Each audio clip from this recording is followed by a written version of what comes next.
Good afternoon. Very sorry for the delay, but as you can see, we have a special guest joining us today for the second time, at least in this current iteration. She is no stranger to all of you. Victoria Nuland, the Undersecretary of State for Political Affairs, will offer some opening remarks, take some questions, and then we will proceed with our regularly scheduled programming. So, Undersecretary Nuland.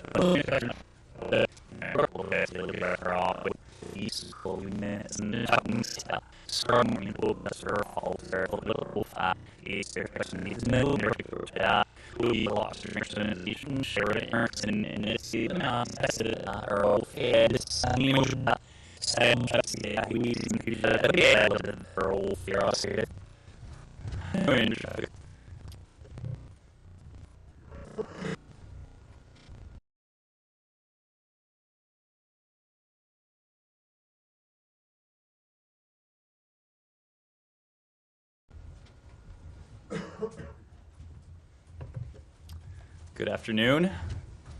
Very sorry for the delay, but as you can see, we have a special guest joining us today for the second time, at least in this current iteration. She is no stranger to all of you. Victoria Nuland, the Undersecretary of State for Political Affairs, will offer some opening remarks, take some questions, and then we will proceed with our regularly scheduled programming. So, Undersecretary Nuland, over to you.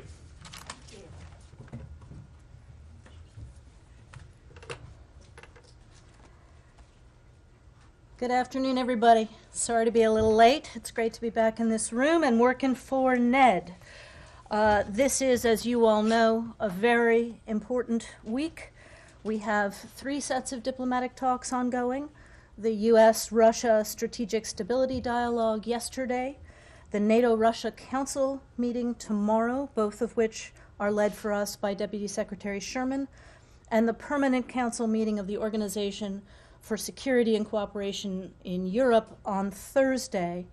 All of this in an effort to resolve through diplomacy the crisis that Russia has created for Ukraine, for European security, and for global stability.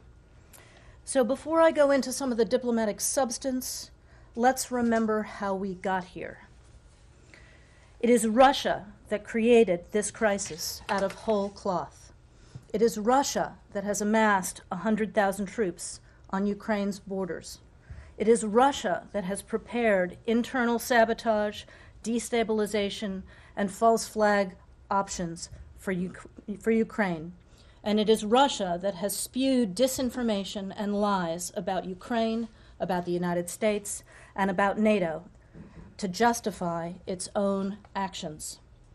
At a time when COVID is running rampant again across Russia, as it is in other places, and where only half the population is vaccinated, the Kremlin has to justify to the Russian people why it is stoking a potentially very bloody and costly conflict for Russia, rather than focusing on its own citizens' health and on Russia's own significant challenges in building back better. No one needs a conflict now, least of all Russia. As the Secretary did last week, let me set the record straight on a couple of other points as well. First, Ukraine is not the aggressor in this situation. It is Russia that invaded Ukraine in 2014, that forcibly occupied Crimea, and that continues to wage war on Ukrainian territory. Ukraine has made clear that it has no intention of threatening Russia in any way. It only wants a peaceful, democratic, European future for its people. And the United States remains unwavering in our support for Ukraine's independence, sovereignty, and territorial integrity. Second, NATO poses no threat to Russia either, unless, of course, Russia chose to pose a threat to NATO. NATO is a defensive alliance whose sole purpose is to protect its members. Decisions regarding NATO membership are up to each individual applicant country and the 30 NATO allies. No one else has a voice or a veto in those decisions. Third, diplomacy is the best option to restore stability and security for Ukraine, for Europe, and for Russia itself. And fourth, the United States will not make any decisions about Europe without Europe, about Ukraine without Ukraine, or about NATO without NATO. In that context, we're consulting intensively with our allies and partners. The White House put out a fact sheet on some of these engagements today. As you saw, President Biden has spoken to 16 European leaders. Secretary Blinken has done more than 24 calls and meetings with foreign leaders and ministers. Deputy Secretary Sherman has met with the North Atlantic Council and the EU just today, made dozens of calls, as have I, as has Assistant Secretary Don Fried and other members of the interagency community. Now on to the diplomacy. In the strategic stability dialogue with Russia yesterday, as Deputy Secretary Sherman made clear in her own press engagement yesterday, we have demonstrated our commitment to diplomacy by putting preliminary ideas on the table, including with regard to military transparency, risk reduction measures, and exercises. And as you know, the United States has long been interested in discussing arms control with the Russians, including both strategic and non-strategic nuclear weapons. And we reiterated those interests in having deeper discussions on these topics when we met with Russia yesterday in Geneva. We've also made clear that genuine progress can only take place in a climate of de-escalation, not escalation, and on the basis of true reciprocity. That requires Russia to stay at the table and take concrete steps to reduce tensions. So, as the Deputy Secretary said yesterday in Geneva, Russia now has a stark choice to make, whether to take the path of diplomacy and dialogue or instead seek confrontation and the massive consequences that that will bring. If the Russian government further invades Ukraine, further destabilizes Ukraine, we are ready and aligned with our allies and our partners to impose severe costs. We will respond with massive economic measures, including those that have not been used before, and will inflict very significant cost on Russia's economy and its financial system. But let me emphasize again, our preference is diplomacy. As the Secretary has said on numerous occasions, we've done this before. I've personally been engaged in this before.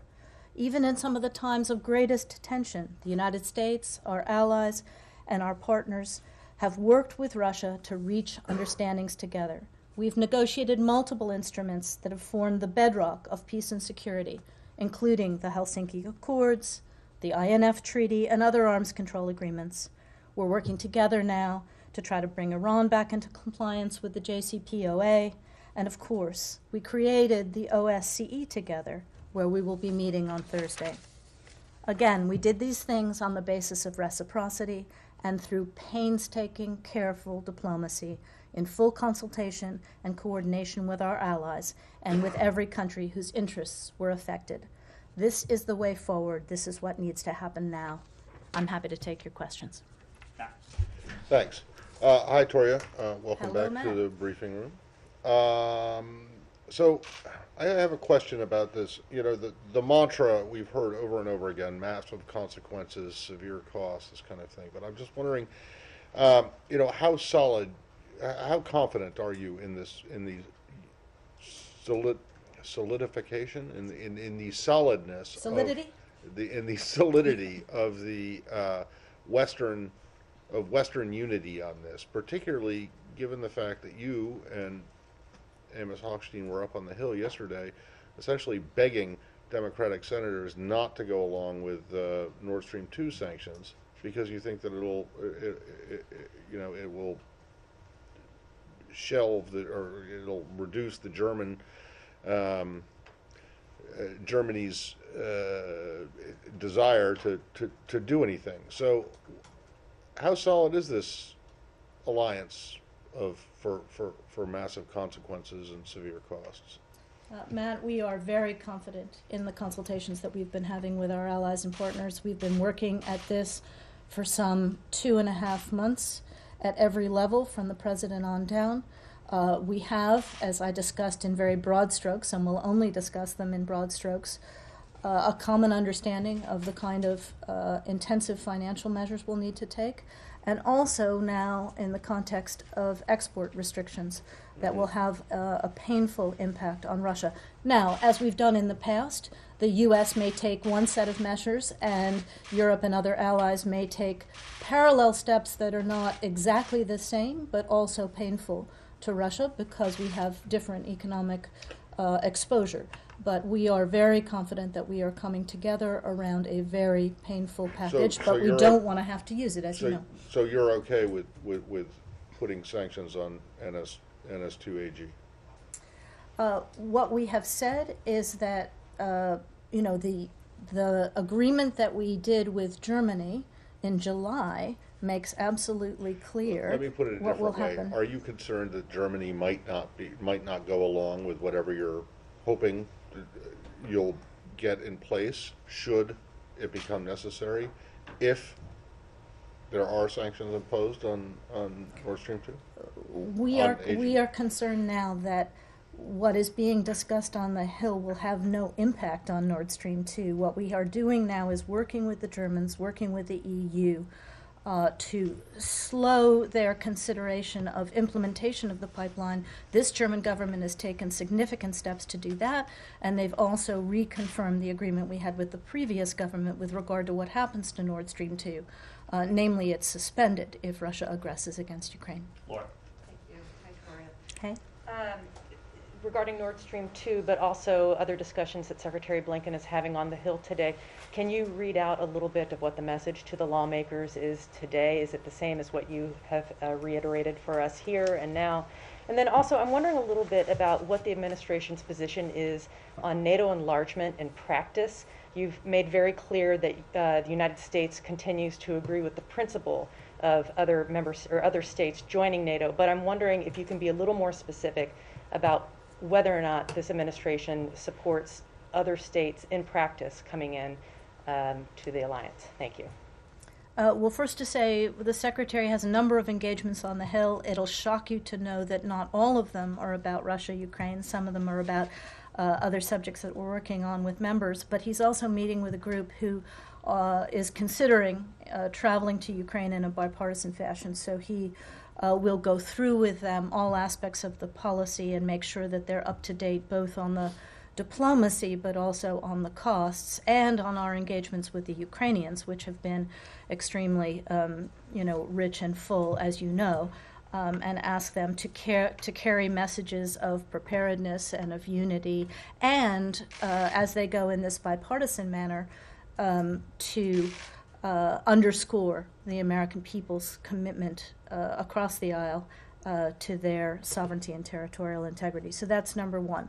With regard to NATO's open door, as you know, I've been involved in this for more than 30 years, including helping to support and usher into the alliance some of the allies that joined after 1997.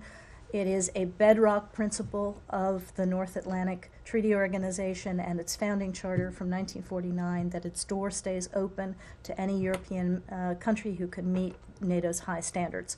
So we have a number who have joined, we have a number who want to join and are working hard with NATO to meet those standards. Those include Georgia, Ukraine, etc. So it is, absolutely essential not only that we live up to that principle that we've had for almost 70 years, or longer than 70 years, but also that the countries that aspire to join NATO do the hard work that's necessary to be ready. Just to drill down a little bit, I do understand that you agree and continue to support the right and the open door policy in principle, but I'm wondering, say if Finland said, we would like to join, would the United States support Finland joining? Would the United States support Sweden joining? Would the United States, I'm not trying to make this just about Ukraine and Georgia today. I think across the 5 administrations that I have served, we have always said to Finland and Sweden, anytime you want to talk to us about membership, we are ready to do that. But again, Finland and Sweden would also have to be measured against NATO's high standards. Obviously they are long-time established, stable democracies. So that conversation would be slightly different than it is with countries that are making the transition to democratic systems and dealing with, intensive problems of corruption and economic reform and democratic stability, et cetera. Andrea, then Daphne. Thank you very much, Toria. Uh, in the context of what you said about the need to see Russia's reactions and whether they were in a posture of de-escalation, how do you view the reported live fire exercises by several thousand troops very close to the Ukraine border today? And I'd like to also ask you about another issue elsewhere in the world, if I may. So we've obviously seen those reports. I don't have them validated, but we've seen them. That obviously goes in exactly the opposite direction. When we talk about de-escalation, we talk about getting that mass number of troops off the Ukrainian border. We talk about serious engagement at the table. We talk about getting rid of destabilizing equipment as well around Ukraine's borders and ending the massive disinformation and the plans with regard to internal destabilization. And if I may, since you're here, if I could impose upon you with your broad reach, and since the Secretary is on the Hill talking about a lot of different issues, the North Korean missile launch, which according to our South Korean allies and other experts, was at Mach 10, which makes it hypersonic, and which apparently, according to also the South Korean Defense Ministry, had a maneuverable reentry vehicle, making it, according to experts whom we've spoken to, hard to track, hard to defend against. So What do you think? This is the second in just 1 week from Kim Yeah. Jong-un. I'm going to leave to Ned when he follows to share what we can Okay. from intelligence about what we believe happened and didn't happen, but obviously it takes us in the wrong direction. As you know, the United States has been saying since this administration came in that we are open to dialogue with North Korea, that we are open to talking about COVID and humanitarian support, and instead they're firing off missiles. So Are there this any is direct dangerous talks and that we don't know destabilizing. about? Say again? Are there any direct talks that perhaps we don't know about? I don't have anything to share on that, Audrey. In addition to the live fire exercises today, Kremlin spokesman Peskov said there was no real cause for optimism after the talks on Monday. Does this change the U.S. view at all of how the talks went, and does this give indication to the U.S. that Russia has no intention of using the military presence? Well, that's obviously disappointing to hear that from the Kremlin. I hadn't seen that report before coming down here. As I said, we believe that the exchange of views that we had with the Russian side was constructive and worth doing, and we want to see those talks continue, and we're prepared to do that. Michelle. There are voices in town that say that instead of waiting for Russia to invade Ukraine, why don't you send weapons to Ukraine to defend themselves? And if you have any update on Vienna talks on Iran. Michelle, I know that you know from Ned that we have this year alone supplied Ukraine with some $450 million worth of defensive lethal support in all kinds of categories that they need for their preparedness now. And as the President has said, we are continuing to provide that support as they need it. But, you know, the problem is this Russian provocation, which is causing them to be increasingly insecure. Tyler? Thank you for doing this. Secretary Blinken was pretty clear over the weekend that you guys aren't expecting major breakthroughs. We've heard from Deputy Secretary Sherman that this was useful, but not necessarily exact forward progress here. What would the U.S. deem success at the end of this week of diplomacy? Well, we've said all along, and the Secretary said this, and Deputy Secretary Sherman said it yesterday, that the kinds of issues that they have put on the table and the kinds of issues that we've put on the table, some of them I enunciated earlier, including military transparencies, et cetera, but particularly our concerns about their intermediate range missiles, their concerns that they've put on the table in these two treaties about nuclear weaponry can't be negotiated overnight. They take painstaking, hard diplomacy. So this first round was an exchange of views, and we are open and welcoming of continuing to talk, but if we want to make real progress, it's going to take that kind of hard work, and it's going to take some time. So is success getting another date on the calendar for follow-up discussions?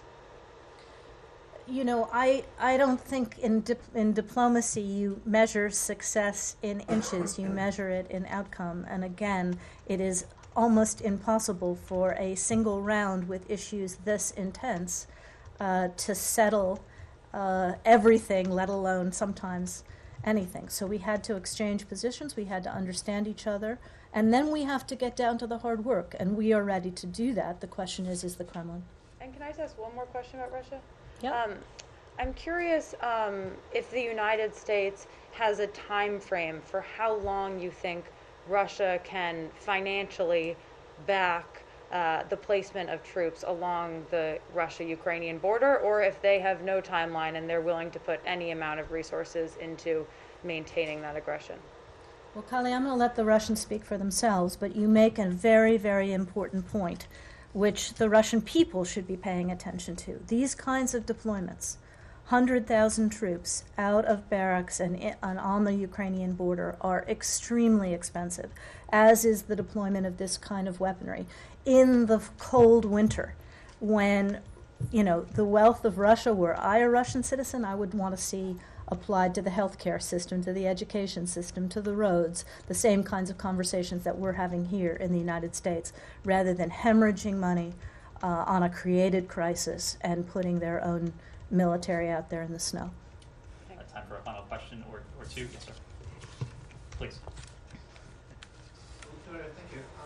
My audience is in Ukraine, and the most important thing for them that previously the level of the expectation was very high. So right now, after Geneva talks on the eve of other negotiations, do you see even the slightest sign of the de-escalation? You talked about this atmosphere of the de-escalation, which we need so very much. So do you see right now even the slightest sign?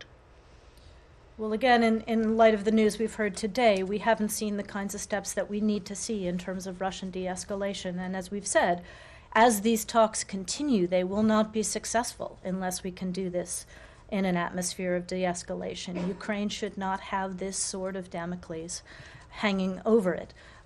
What I would like to say to the Ukrainian people and to Ukrainian leadership is that national unity is absolutely essential at this moment, and to make the case continually, as you've always made to us, that your independence, your sovereignty is about your European aspirations.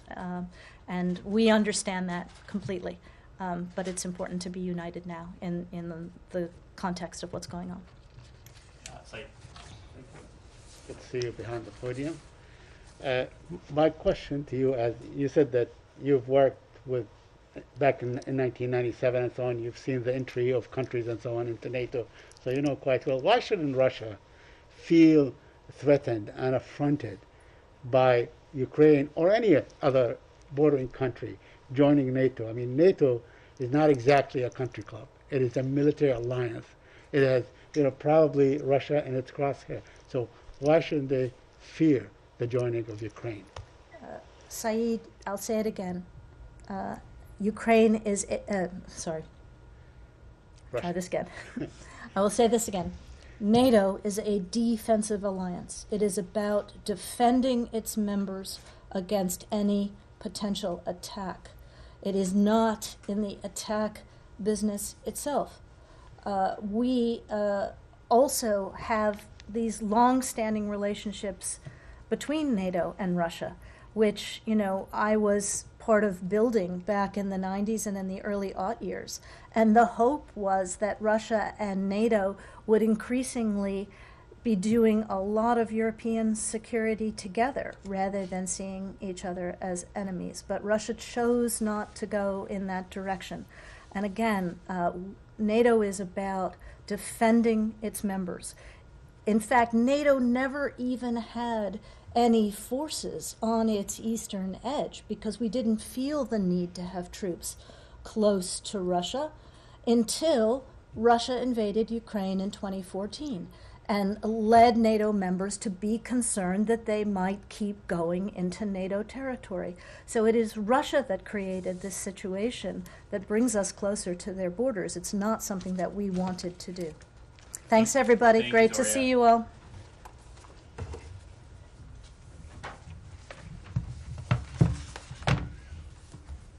That's it, Matt? You're leaving?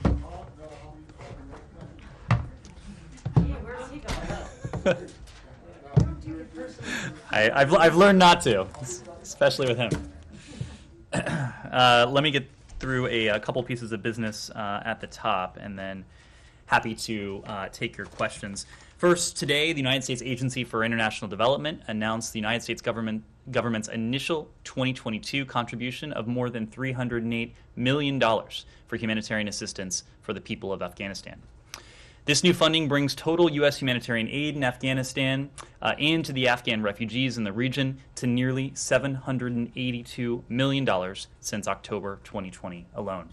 President Biden has been clear that humanitarian assistance will continue to flow directly to the people of Afghanistan, and the United States remains the single largest provider of humanitarian assistance in Afghanistan. This assistance includes food and nutrition assistance, support for healthcare facilities and mobile health teams, winterization programs that includes the provision of emergency cash grants, shelter kits, heaters, blankets, and warm clothing, and logistics and transportation support to ensure that aid workers in critical can make it to the hardest areas to reach. This new contribution from the United States will provide life-saving aid for the most vulnerable Afghans, and that includes women and girls, minority populations, and people with disabilities. In addition, the UN launched its Afghanistan Humanitarian Response Plan with the world's largest humanitarian funding appeal ever. The United States remains committed to helping the people of Afghanistan. However, for this assistance to be the most effective, all aid workers, especially women, must be permitted to operate independently and securely and be able to reach women and girls without impediments. The United States continues to urge the Taliban to allow unhindered humanitarian access, safe conditions for humanitarian aid workers, independent provision of assistance to all vulnerable people, and freedom of movement for aid workers of all genders. We will continue to work to alleviate the suffering of the Afghan people and call on other donors to continue to contribute to this international response. Together, we can deliver critical assistance directly to the people of Afghanistan. Next, we welcome the release of We welcome the release this weekend of activists Rami Kamel and Rami Shath from pretrial detention in Egypt, and we encourage the government of Egypt to continue additional releases of long-term detainees. The United States will continue to engage with Egypt on human rights issues and to emphasize to the Egyptian government that our bilateral relationship is strengthened by improving respect for human rights and fundamental freedoms. And finally, the United States notes the January 9th decision by Somalia's National Consultative Council to complete the country's long overdue parliamentary elections by February 25th of this year. We call on all of Somalia's national and federal member state leaders to adhere to the newly agreed timeline and correct the procedural irregularities that have marred the process to date. Somalia's elections are more than a year behind schedule, and February 8th will mark the one-year anniversary of the expiration of the president's term. The United States is prepared to draw on relevant tools, potentially including visa restrictions, to respond to further delays or actions that undermine the integrity of the process. With that, happy to take any remaining questions. Daphne. Can I start with Ethiopia? Sure. An airstrike in Tigray on Monday killed at least 17 people, mostly women, and wounded dozens, aid workers have said. This was the same day that Biden spoke with Prime Minister Abiy and urged a stop to the airstrikes. Did Abiy offer any commitments to stopping airstrikes during the call? And with civilians being killed in these, what will the U.S. do to ensure that the airstrikes stop? Let me make a couple points on that. First, as you noted, the president did have an opportunity to speak to Ethiopian Prime Minister Abiy yesterday on January 10th. The president did raise specifically concerns about recent airstrikes causing civilian casualties and other human rights violations. We have consistently called out violations of human rights by all parties to this conflict, and we will continue to do that. in all of our engagements at the most senior levels, and including in our public statements. We also believe, and you've seen us resort to measures to this effect, that there must be accountability. We supported a move, for example, by the Human Rights Council last month to establish an independent commission of experts for Ethiopia. We believe fundamentally, and this has really been at the core of our approach to the conflict in northern Ethiopia over the course of this administration, that the best way to end the human rights abuses, to end the violence, the conflict, the widespread suffering, the humanitarian strife, is to bring this war to a close. And that is what we have been so focused on. We are pursuing robust diplomacy. Yesterday's leader-level call was an element of that. Ambassador Special Envoy Feltman and now Special Envoy Satterfield are deeply engaged in this, have been deeply engaged in this, working very closely with former President Obasanjo, working with other regional leaders, working with the AU as a whole to bring about an end to this conflict. We do believe the current situation offers an opportunity for both sides to demonstrate good faith and to demonstrate that progress is on the horizon. They can halt combat operations. They can come to the negotiating table. Again, all in furtherance of what is our overriding goal, and that's bringing this conflict to a close. Andrea, sorry.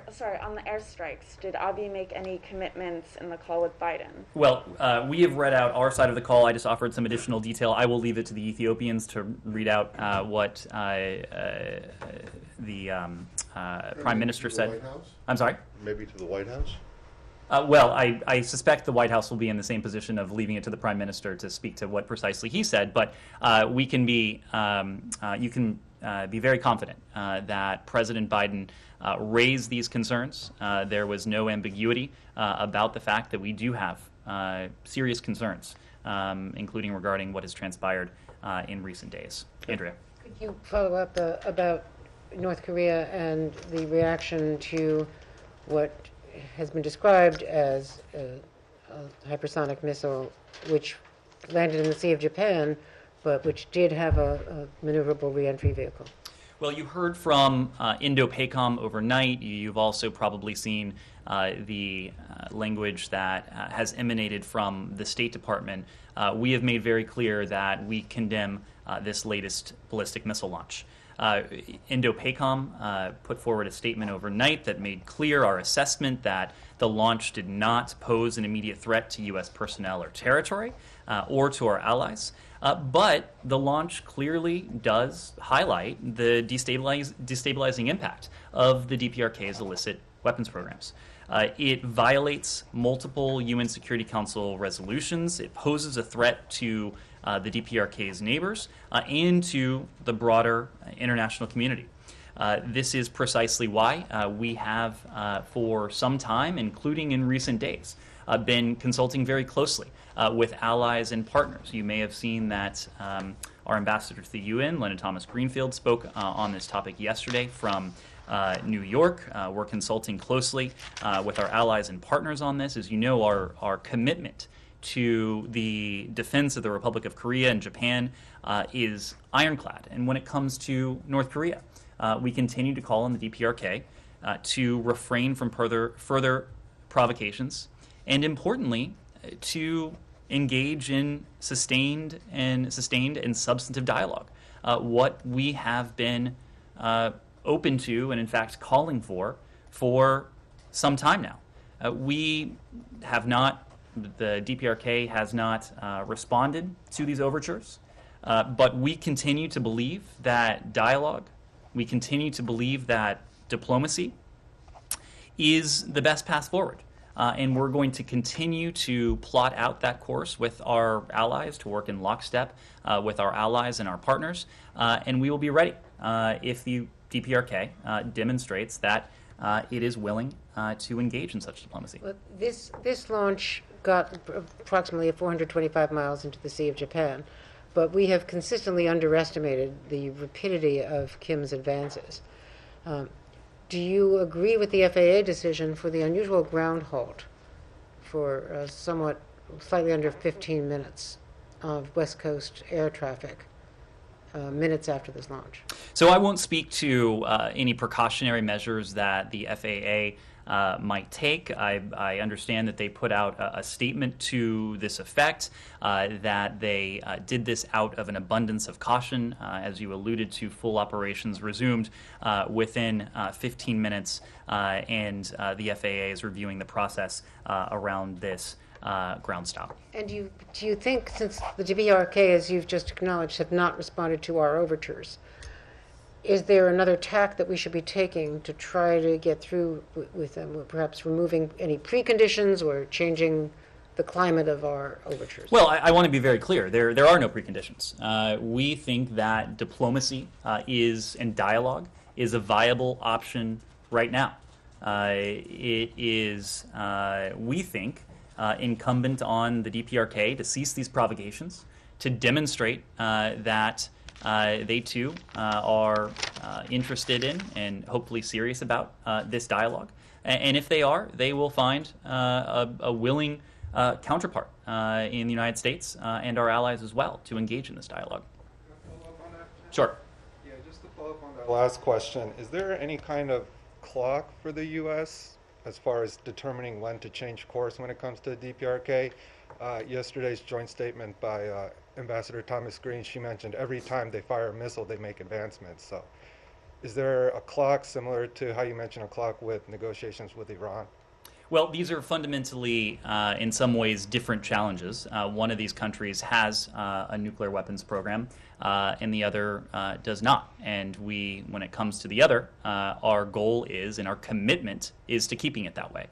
When it comes to North Korea, we've spoken repeatedly now about the concern we have for its nuclear weapons program, for its ballistic missiles program, for the threat that these programs pose, potentially to international peace and security. And even as we have put out these overtures, these offers, to engage in dialogue and diplomacy with the North Koreans, with the DPRK, we have continued to consult very closely with our treaty allies, the ROK and Japan. We have continued to speak very closely with other partners, both in the Indo-Pacific and beyond, and we've continued to engage with the UN. And just yesterday, as I mentioned, there were consultations on this at the UN. Ambassador Thomas Greenfield is continuing down that path. So yes, we have a number of tools in our arsenal. We will continue to call on those tools to hold to account the DPRK for its violations, for example, of UN Security Council resolutions, the threat it poses to international peace and security, and the broader set of challenges that we face from the DPRK. But of course, I wouldn't want to preview anything at this stage. Laura. Ned, are you sure that Iran doesn't have a nuclear weapons program? I mean, just because they don't have a bomb or haven't exploded one doesn't mean they don't have a program. Are you sure that they don't? Matt, I will leave it to the IAEA that continues to have inspections. But let me just make one other broader point. This is precisely why we want the JCPOA, a return to full compliance with the JCPOA, because it has the most stringent verification and monitoring program ever negotiated. That would be something we would do well to have right now. Laura. Since you're talking about the GCPOA and Vienna talks, do you have any update on the talks? Are you getting closer to a deal? I don't have a specific update. As you know, this round is ongoing. We've spoken to the modest progress that we have seen in recent days. Of course, that progress needs to be more than modest if we are going to be in a position to salvage the JCPOA and to ensure that the non-proliferation benefits that the JCPOA conveys aren't diminished, watered down, eliminated by the advancements that Iran has made in its nuclear program. And that, I think brings us to where we are today, and it's worth spending just a moment on how we got here. I alluded to it with Matt, but it is deeply unfortunate that because of an ill-considered or perhaps unconsidered decision by the previous administration, that this administration came into office without these stringent verification and monitoring protocols that were in place, and that, according to the State Department, according to our intelligence community, and according to the IAEA, International Weapons Inspectors, a deal that was working to permanently and verifiably prevent Iran from obtaining a nuclear weapon.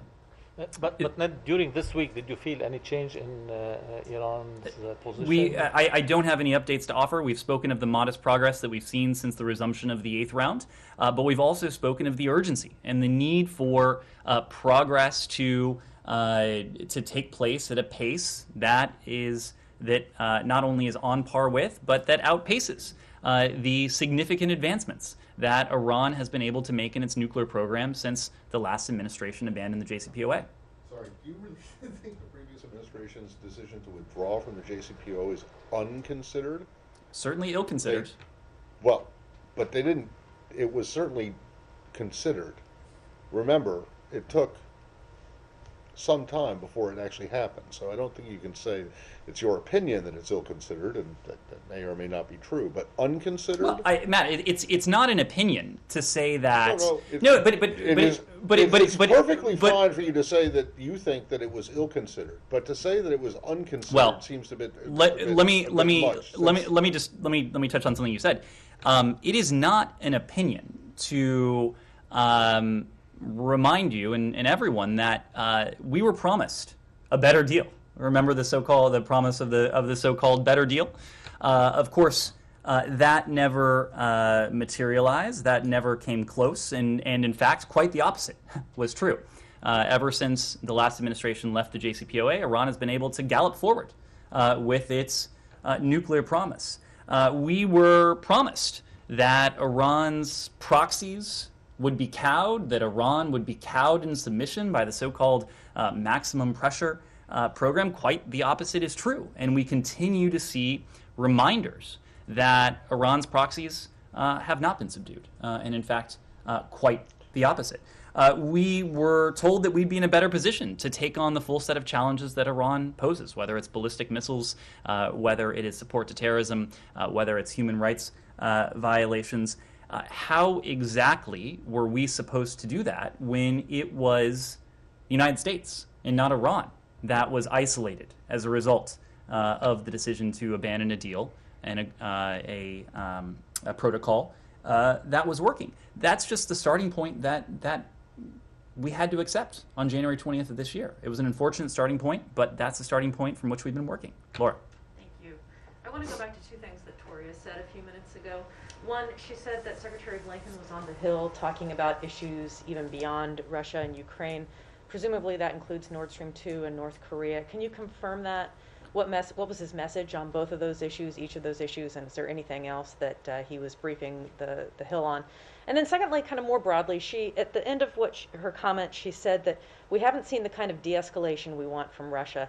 I'm just wondering how you would advise we read that. Is that some kind of warning that a tripwire is about to be crossed, or what kind of consequence? Is this just another reiteration of the fact that they haven't pulled back yet? Is there some kind of red line or warning that the United States is trying to issue at this point? I did not take that as a warning. I took it as an observation. It was an observation that we just have not seen the type of de-escalation that we think is necessary if there is to be meaningful progress in the context of the diplomacy and dialogue that's taking place between the Russian Federation, the United States, our allies, and our partners. That's just a fact. Yesterday at the SSD, the Strategic Stability Dialogue, it was about putting ideas on the table. It was not about reaching breakthroughs or coming to any firm agreements. We've been very clear that we will do that only in consultation and only together with our allies and partners. And that's part of the reason why there is a meeting of the NRC tomorrow. There's a meeting of the OSCE Permanent Council on Thursday. So these will be opportunities for the Russians to put their stated concerns on the table, opportunities for the United States and our allies and partners, including Ukraine, in the context of the OSCE, to put our concerns, our collective concerns on the table.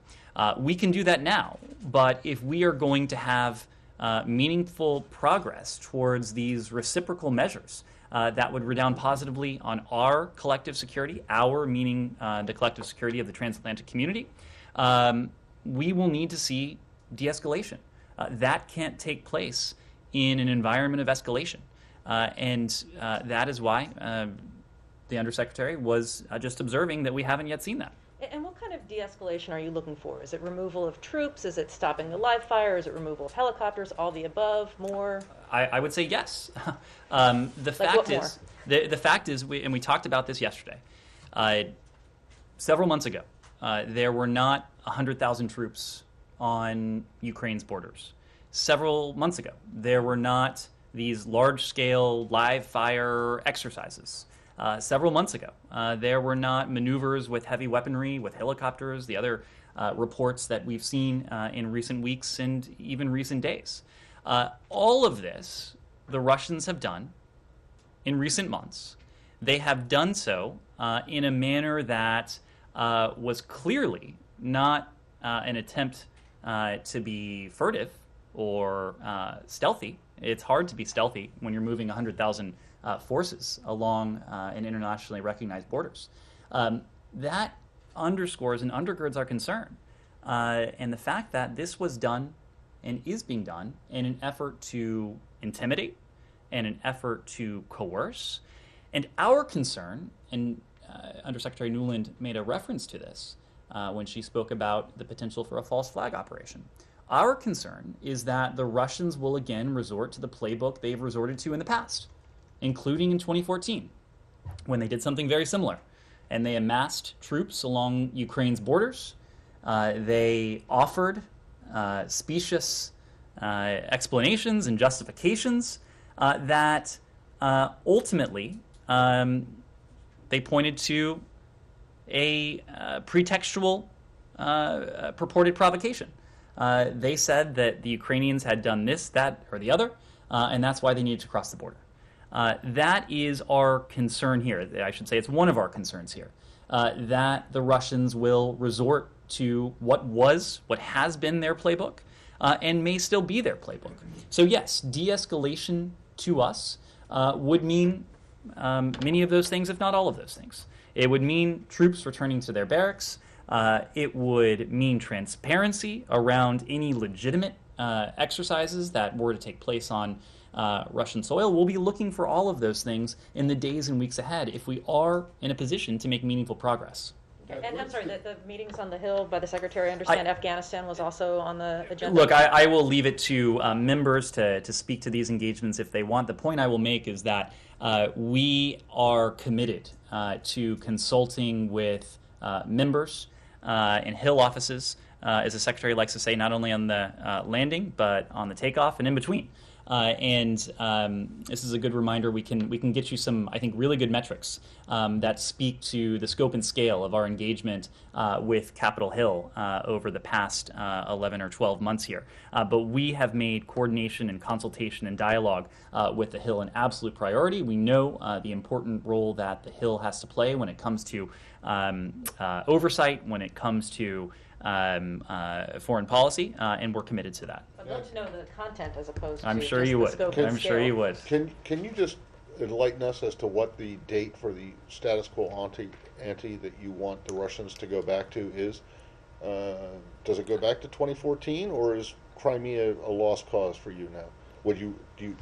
Does de-escalation mean that they have to relinquish control of Crimea? Crimea, look, we're certainly not Does it saying mean that they have to go back to 2008, 2007, and leave Abkhazia and South Ossetia? Where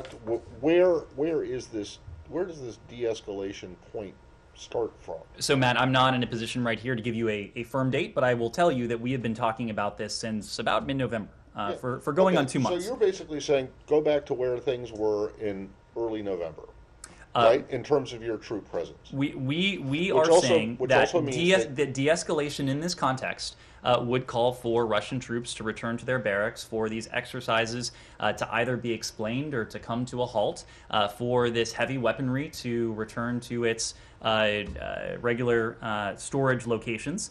But we are also committed to doing everything we can to support a diplomatic resolution to the conflict in eastern Ukraine.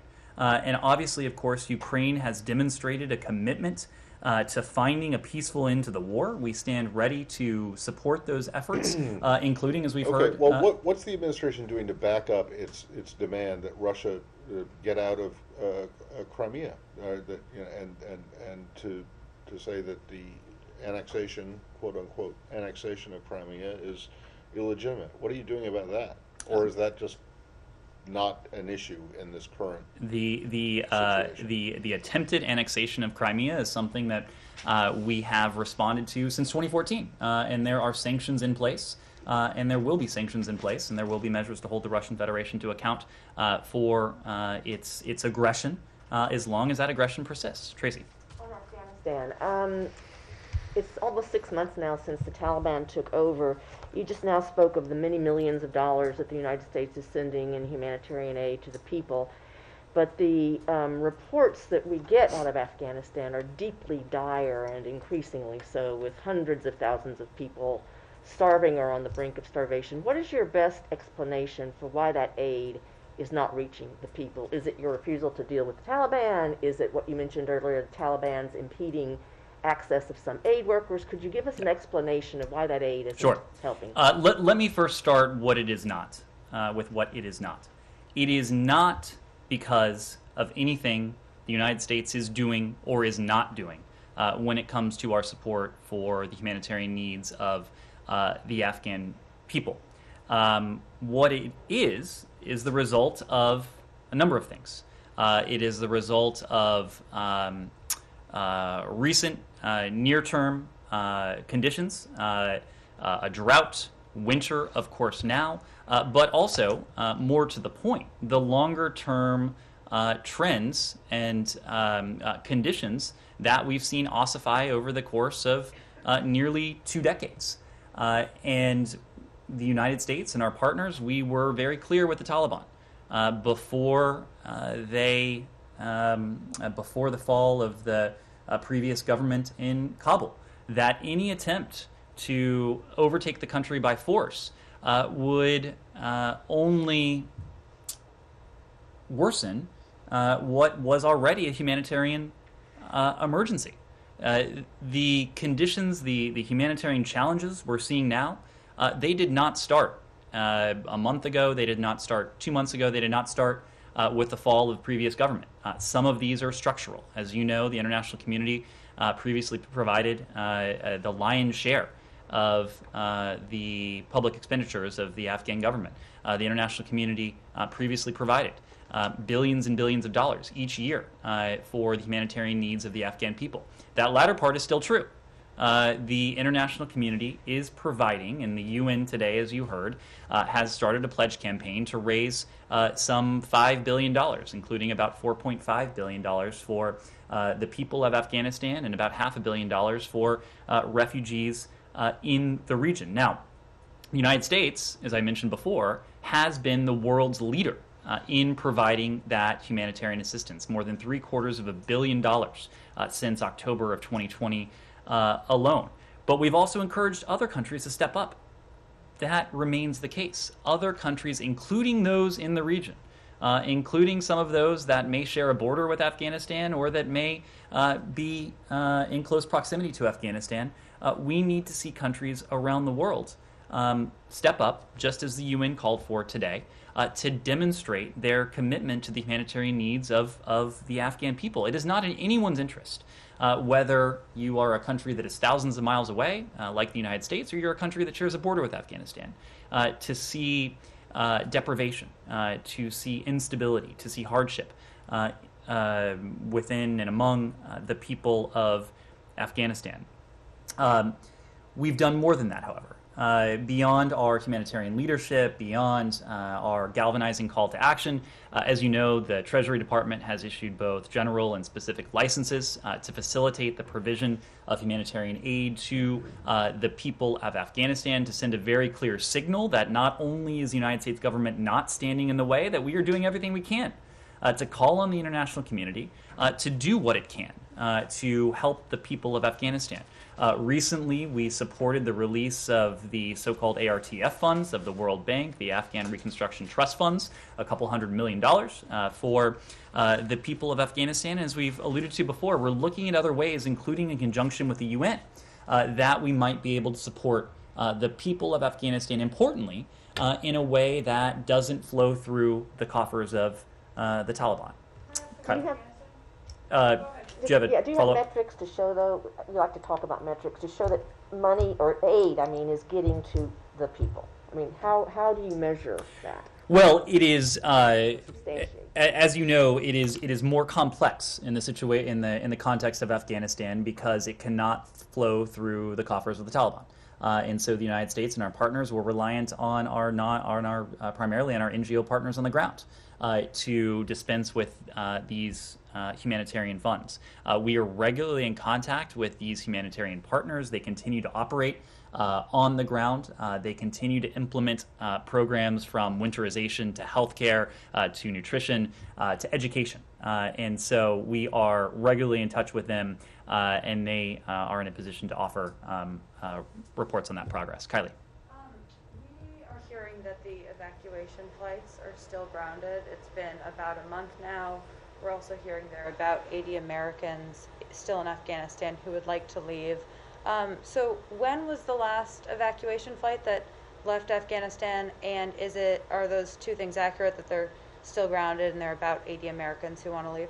Well, let me just give you some context. As you know, we made clear prior to August 31st that our commitment to U.S. citizens, to lawful permanent residents, to Afghans to whom we have a special commitment would not end on any date certain and not on August 31st. And since August 31st, 479, we have directly assisted the departure of 479 U.S. citizens and 450 lawful permanent residents.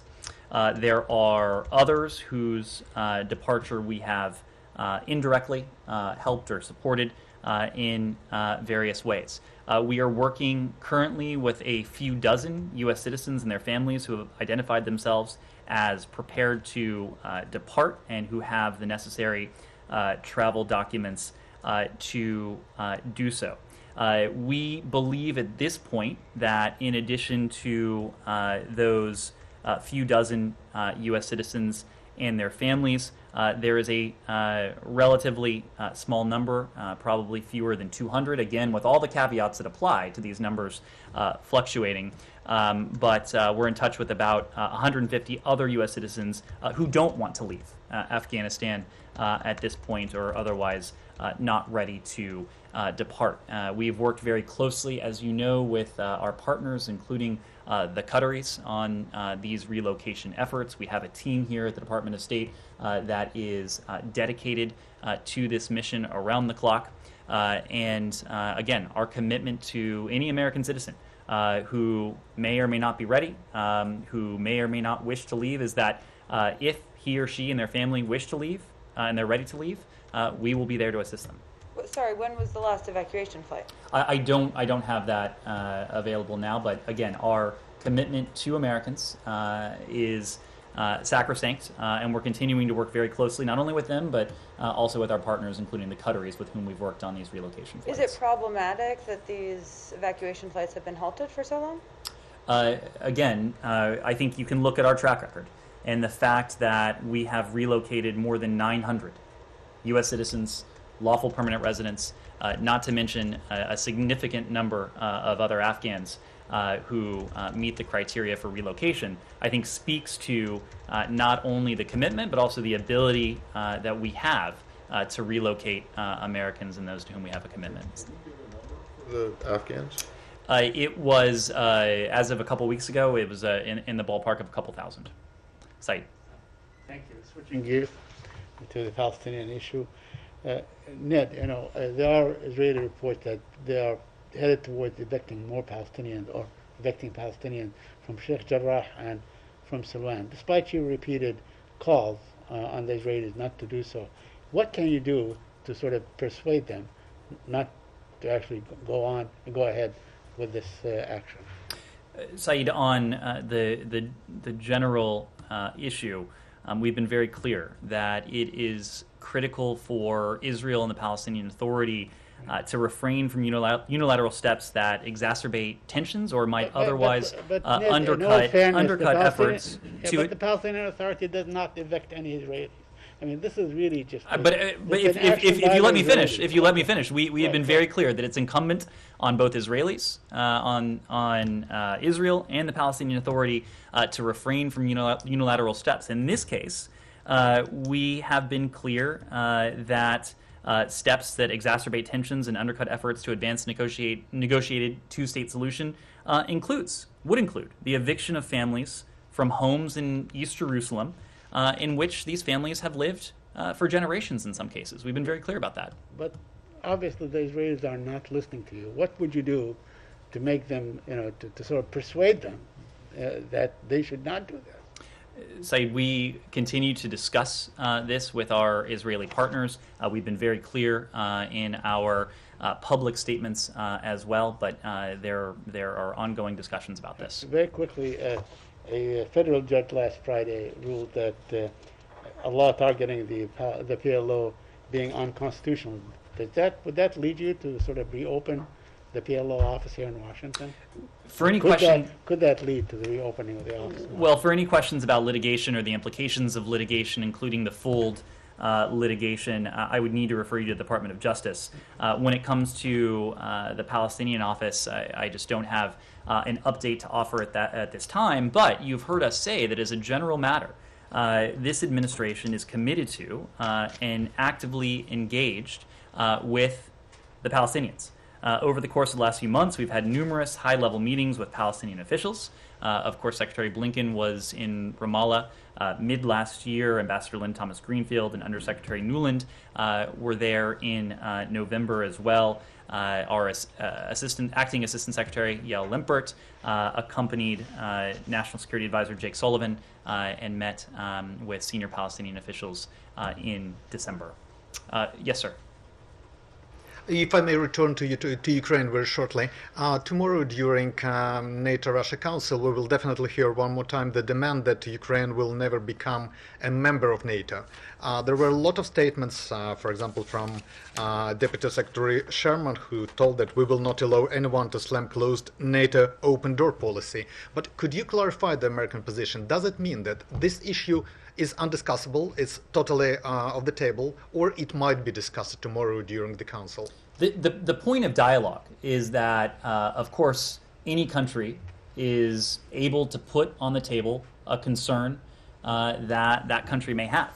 But the point of dialogue is for the other countries to be very clear. And we've been very clear that NATO's open door policy for us is not something, and for the alliance, is not something that is on the table. It is a fundamental pillar of the North Atlantic Charter. It is a fundamental pillar of what it is to be the defensive alliance that is the North Atlantic Treaty Organization. So yes, it is in that sense specific to NATO, but, and we talked about this yesterday as well, it's also bigger than NATO. It's bigger than any alliance. It's bigger than any collection of countries. It's about the basic fundamental tenet that no country can dictate the foreign policy, the decisions, the aspirations of any other country. No country can override international borders. No country should be in a position to threaten, to intimidate, to coerce any other country. And so that is the basic principle that Russia's so-called demands have brought into sharp relief. Definitely. On Kazakhstan, President Tokayev says the CSTO mission is going to start winding down and that it has helped put down an attempted coup d'etat. What is your assessment of that explanation, and does it satisfy the concerns the U.S. had about the deployment of the troops? Well, we do welcome the reports of calm in the city of Almaty that we've heard in recent hours and over the course of the past day. We also welcome President Tokayev's announcement that the CSTO collective peacekeeping forces have completed their mission. Until that process is completed and until the CSTO peacekeeping forces are withdrawn, we'll continue to call upon all collective security treaty organization, collective peacekeeping forces to respect international human rights and to uphold their commitment to promptly depart Kazakhstan as the government of Kazakhstan has requested. With Kazakhstan's constitutional institutions in place, we are hopeful the situation can be resolved peacefully. Final question, yes. On Afghanistan, there are reports, foreign policy reported that the Taliban have begun to replace diplomats who refuse Taliban rules, threatening them of violence and such things. So are you aware of these reports, and how do you comment? I will. I'm not in a position to confirm these reports when it comes to the makeup of any sort of Taliban delegation. I would need to. I don't have a comment on that. But what we have said repeatedly, and what the international community has made clear, is that it is incumbent on the Taliban to form and to put together a potential future government that is inclusive, that is representative not only of the Afghan people, but that is responsive to the needs of the Afghan people. And we've spoken to the scale and the scope of those needs. They're tremendous, and that is why it's especially important that in order for the Taliban to earn the legitimacy that they seek, that any future government in Afghanistan is inclusive, it's representative of the people of Afghanistan, and it's responsive to their needs. And that's what we, together with our allies and partners, will be watching very closely. On Sudan, are you considering restarting the assistance plan, and are you going to nominate an ambassador? So I don't have an update for you on any nominations that may be forthcoming. When it comes to the assistance that was suspended in the aftermath of the October 25th actions that the military undertook, we're determining the best course and looking at how we can most effectively support the democratic aspirations of the people of Sudan. It's very clear from their actions over recent months that the people of Sudan still believe in the democratic revolution that swept over the country. Their aspirations for democracy, for human rights, for dignity, and for self-determination remains, and the United States will continue to be a partner to them in those aspirations. One final question, Yes. if I may. Also, there are reports that Biden administration expressed reservation over the East Med pipeline. Can you confirm that? I'm sorry, reservations over? East Med pipeline. I don't have a reaction to that. If we have anything to share, we will. Thank you. Thank you. Thanks.